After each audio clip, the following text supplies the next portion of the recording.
Hello, good morning all. मैं doctor Poonam Chand, assistant professor ABST, government college Abu road, Sirohi से।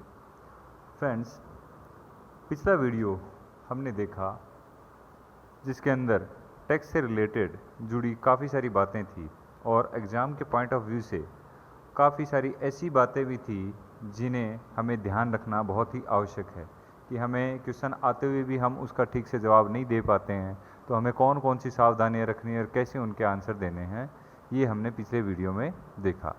आज हम टैक्स से रिलेटेड कुछ महत्वपूर्ण जानकारियां प्राप्त करेंगे जो आपके एग्ज़ाम के पॉइंट ऑफ व्यू से शॉर्ट टाइप क्वेश्चन और उनके किस प्रकार से आंसर देने हैं उनके बारे में आज हम इस वीडियो में देखेंगे।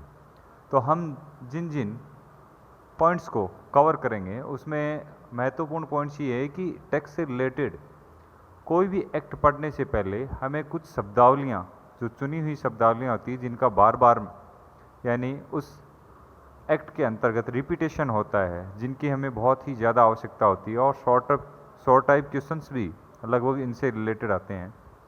तो उन्हीं से रिलेटेड ये मेरा आज का वीडियो है जिनमें हम कवर करेंगे इन बिंदुओं को।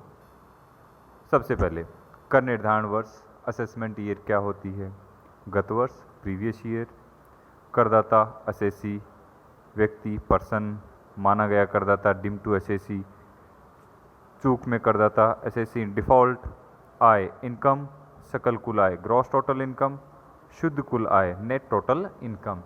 मोस्टली इनमें से एग्ज़ाम के पॉइंट ऑफ व्यू से दो तीन या इससे ज़्यादा क्वेश्चंस भी रिपीटेशन या रिपीट होते रहते हैं और इन्हीं में से क्वेश्चन हैं जो टेक्स्ट में वो बनते हैं और ये हर साल क्वेश्चंस आते रहते हैं। लेकिन इनका जवाब किस तरह से देना है, कितनी दूरी में देना है इनका जवाब वगैरह, हम इसके बारे में स्टडी करेंगे। आज हम इस वीडियो में यही देखेंगे। तो सबसे पहले हम बात करते हैं कर निर्धारण वर्ष, असेसमेंट ईयर क्या होता है। कर निर्धारण वर्ष से आशय जिसमें आयकर का निर्धारण व भुगतान किया जाता है। यह 12 माह की ऐसी अवधि होती है जो 1 अप्रैल से प्रारंभ होकर 31 मार्च को समाप्त होती है।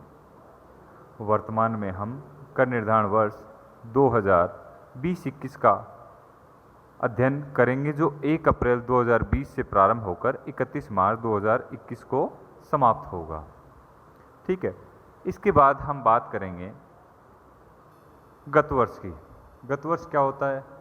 जैसा कि हमने देखा कर निर्धारण वर्ष जो होता है वो 12 माह की अवधि का होता है और वो वर्तमान स्थितियों को देखते हुए यानी असेसमेंट ईयर जो होता है उसके अंदर केवल टैक्स लगाया जाता है, जबकि टैक्स जहाँ पे लगाया जाता है वो होता है गत वर्ष यानी जिसे हम कहते हैं प्रीवियस ईयर।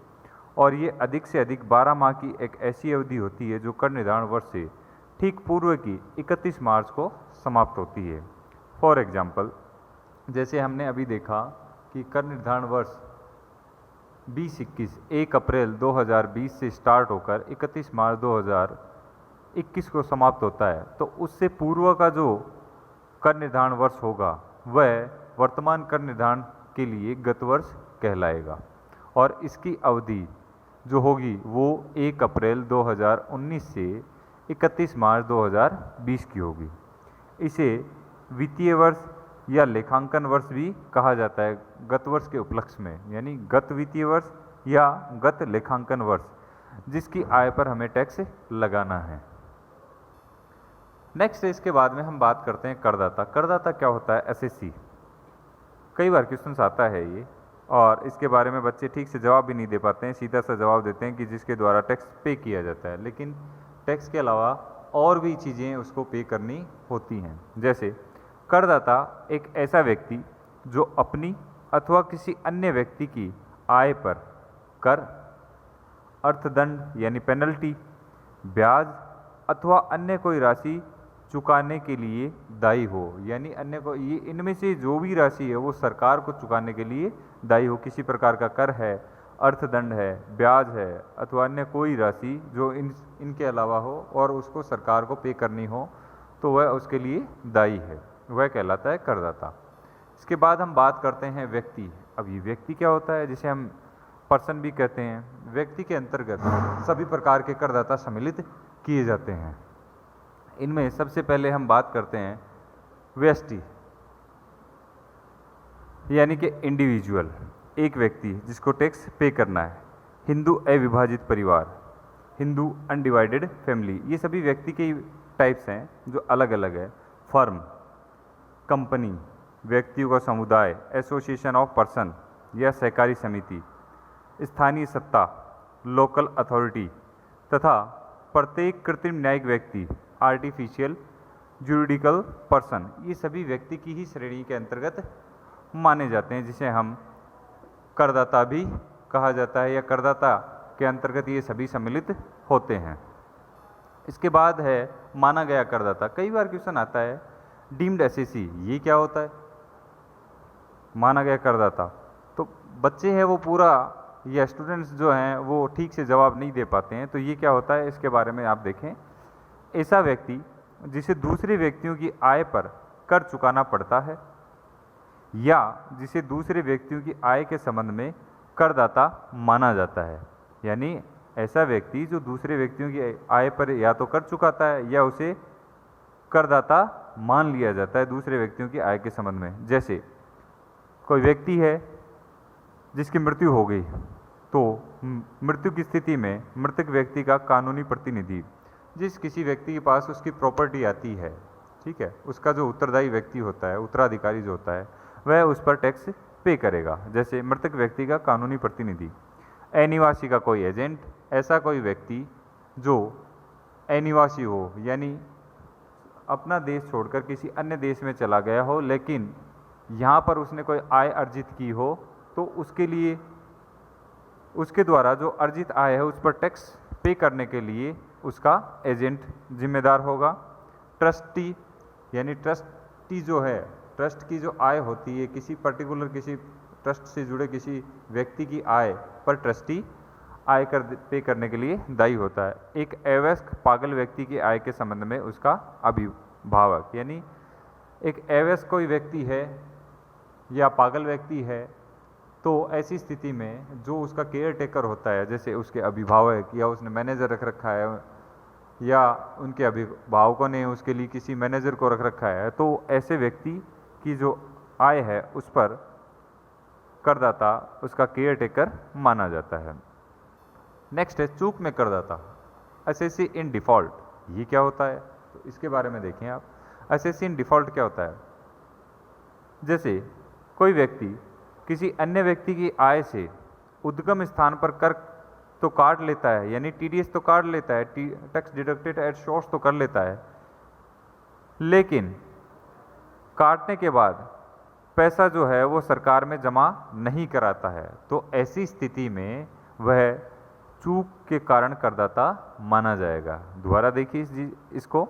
यदि कोई व्यक्ति किसी अन्य व्यक्ति की आय से उद्गम स्थान पर कर काटने के लिए उत्तरदायी है, मगर काटता नहीं है, यानी उसको टीडीएस काटना चाहिए था लेकिन उसने काटा नहीं, या काटकर सरकार के पास जमा नहीं कराता, तो वह भी इस चूक के कारण करदाता माना जाएगा। नेक्स्ट, इनकम, आय। वैसे देखा जाए तो आय जो है टैक्स के पर्पज से दो प्रकार की मानी गई है। एक है करमुक्त आय, जिसे हम टोटल इनकम के अंतर्गत या ग्रॉस टोटल इनकम में ही सम्मिलित नहीं करते हैं, और दूसरी होती है कर योग्य आय, जिसे हम टोटल इनकम का पार्ट मानते हैं। तो ये तो बात है आय के प्रकार की। अब हम बात करते हैं कि आय होती क्या है, आय के अंदर क्या क्या सम्मिलित किया जाता है। यूँ तो खूब सारी इनकम्स इनके अंतर्गत सम्मिलित की गई है, लेकिन पर्टिकुलरली कोई ऐसी परिभाषा नहीं है जो आय को परिभाषित कर सके। फिर भी हम इसमें ये मदें हैं जो मुख्य रूप से सम्मिलित करते हैं। आय शब्द में अनेक मदें सम्मिलित हैं, जैसे लाभ, प्रॉफिट, लाभांश, डिविडेंड, चंदे, अनुलाभ, भत्ते, व्यवसाय या पैसे की आय, पूंजी लाभ, अन्य साधनों से आय, डूबत ऋण की वापसी आदि, ये सभी आय के साधन हैं, और इनसे जो आय प्राप्त होती है वो सारी की सारी मोस्टली कर योग्य ही होती है। अगर उनमें कोई एक्सेप्शनल केस है तो उनको छोड़ दिया जाता है, बाकी ये सभी आय के ही पार्ट होते हैं। और आय में इन सभी को सम्मिलित किया जाता है। इसके बाद हम बात करेंगे सकल कुल आय, ग्रॉस टोटल इनकम। ये क्या होती है? ग्रॉस टोटल इनकम जो होती है, इनकम के जितने भी हेड होते हैं, यानी टैक्स के अंतर्गत टैक्सेशन में इनकम के मुख्य रूप से 5 हेड माने गए हैं, जिनमें प्रमुख हैं वेतन से आय, इनकम फ्रॉम सैलरी, मकान संपत्ति से आय, इनकम फ्रॉम हाउस प्रॉपर्टी, व्यवसाय व पैसे से आय, income from business and profession, पूंजी लाभ से आय, इनकम फ्रॉम कैपिटल गेन, अन्य साधनों से आय, इनकम फ्रॉम अदर सोर्सेज। उपरोक्त सभी कर योग्य आय के योग को सकल कुल आय कहते हैं, यानी इनके अंतर्गत सभी प्रकार की आय को सम्मिलित कर लिया जाता है, परंतु इसमें हानियों का समायोजन भी किया जाता है। यानी जितने प्रकार की इन बिजनेस में या इन जितने भी हेड हैं, इनमें अगर किसी प्रकार की कोई हानियां भी हैं तो उनको भी एडजस्ट करने के बाद में जितनी इन हेड्स की टोटल इनकम आती है, उन सभी को का टोटल करते हुए सकल कुल आय प्राप्त की जाती है। इसके बाद है शुद्ध कर योग्य आय, नेट टैक्सेबल इनकम। ये क्या होती है? शुद्ध कर योग्य आय, जैसा कि हम सभी को विदित है कि ग्रॉस टोटल इनकम जो होती है उसके बाद ही शुद्ध कर योग्य आय या नेट टैक्सेबल इनकम प्राप्त होती है। तो सकल कुल आय जैसे ग्रॉस टोटल इनकम में से धारा 80C से 80U तक की कटौतियां घटाने के बाद शेष बची हुई आय को कुल आय या कर योग्य कुल आय कहते हैं। यानी कि ग्रॉस टोटल इनकम में से डिडक्शन करने के बाद में जो मोस्टली अंडर सेक्शन 80C से 80U तक की कटौतियां होती हैं, उन सभी को घटाने के बाद शेष बची हुई आय को कुल आय या कर योग्य कुल आय कहते हैं। इसे शुद्ध कर योग्य आय भी कहते हैं। इसी पर टैक्स लगता है या लगाया जाता है। जैसे इसका एक फॉर्मूला भी है, net taxable income equal to gross total income